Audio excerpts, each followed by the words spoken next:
திமுகவில் போய் செங்கோட்டையன் அவர்கள் சேர்றாரு அப்படின்னா அது ஜஸ்ட் ஒரு நியூஸாக தான் இருக்கும். அதிமுகவுடைய ஒரு முக்கியமான தலைவர் போய் திமுகவில் வந்து சேர்றாரு அப்படிங்கிறது வந்து ஒரு செய்தியாக தான் இருக்கும். ஏன்னா கடந்த காலகட்டங்களில் அதிமுகவுடைய பல முன்னாள் அமைச்சர்கள் வந்து போய் திமுகவில் இணைஞ்சிருக்கிறாங்க. இப்போ அவங்க அமைச்சர்களாகவும் இருக்கிறாங்க. அங்கேருந்து ஆரம்பிச்சு இப்போ ரீசெண்ட் டேஸாக பார்த்தோன்னா அன்வர் ராஜா, மைத்ரேயன் இப்படின்னு அடுத்தடுத்துலாம் போனாங்க.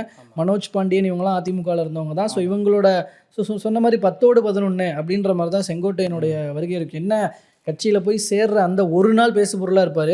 அதுக்கப்புறம் அது அப்படியே காணாமல் போன மாதிரி தான் ஆகும். ஆமாம். அதனால திமுகவில் சேர்ற முடிவு அவர் எடுப்பாரா அப்படிங்கிறது அது வந்து ஒரு கேள்விக்குறியான விஷயம் தான். ஆனால் அதற்கான தூபத்தை இப்போ கிடையாது. சேகர் பாபு அவர்களுடைய சந்திப்புக்கு அப்புறம் அவர் வந்து அந்த டெசிஷன் எடுக்க போகிறான்றதெல்லாம் கிடையாது. இதுக்கு முன்னாடியே இந்த கிட்டத்தட்ட அவர் அந்த கழகக்குரல் எழுப்புன அந்த 3 மாதத்துக்கு முன்னாடியிலேருந்து அந்த ஆரம்ப காலகட்டத்திலேருந்து இந்த அப்ரோச் அப்படின்றது தொடர்ந்து திமுகவிலிருந்து தொடர்ந்து செங்கோட்டையன் அவர்களை அழைச்சிக்கிட்டே தான் இருந்திருக்கிறாங்க. அது தொடர்ந்து நடந்துக்கிட்டு தான் இருக்குது.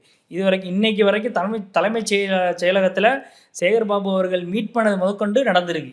இது ஏன்னா கடைசி நேரத்தில் கூட இப்படி வேணால் நம்ம ட்விஸ்ட் ஆக்கலாம் அப்படின்றது தான் நம்மளால் பார்க்க வேண்டிய தேவை இருக்குது. ஆனால் ஒரு எம்ஜிஆர் விசுவாசியாக இருந்து ஜெயலலிதா அவர்களுடைய தீவிர விசுவாசியாக அதிமுகவுடைய ஒரு தொண்டராகவே அறியப்படுற செங்கோட்டையன் அவர்கள் திமுக பக்கம் போக மாட்டார். ஏன்னா அவர் எம்ஜிஆர் விசுவாசின்ற ஒரு மைண்ட் செட்டில் வந்தவர் திமுக பக்கம் போகிறதுக்கு வாய்ப்பு இல்லை அப்படின்றது தான் பல அரசியல் நோக்கர்களும் சொல்லக்கூடிய விஷயம். ஆனால் தாவிகாவுக்கு போகிறது மூலமாக என்ன இப்போ நீங்கள் கேட்கலாம், அப்போ தாவிகாவுக்கு போனாலும் அது வந்து அதிமுகவுக்கு எதிரான ஒரு மனநிலை, அதுவும் ஜெயலலிதா எம்ஜிஆர் அவர்களுக்கு எதிரான ஒரு ஸ்டாண்ட் எடுக்கிற மாதிரி தானே அப்படின்னு நீங்கள் கேட்கலாம். ஆனால் இதில் வந்து எடப்பாடி பழனிசாமி அவர்களுக்கு ஒரு செக் வைக்கிறாரோ அப்படின்ற ஒரு கேள்வி தான். ஏன்னா தவக்கல போய் இணைவது மூலமாக எடப்பாடி பழனிசாமி அவர்கள் ஏற்கனவே ஒரு வியூகத்தை கட்டமைச்சு வச்சிருக்கிறாரு. அதாவது தாவிகாவை எப்படியாவது கூட்டணிக்குள்ள உள்ள இழுத்துடலாம் அப்படின்னு.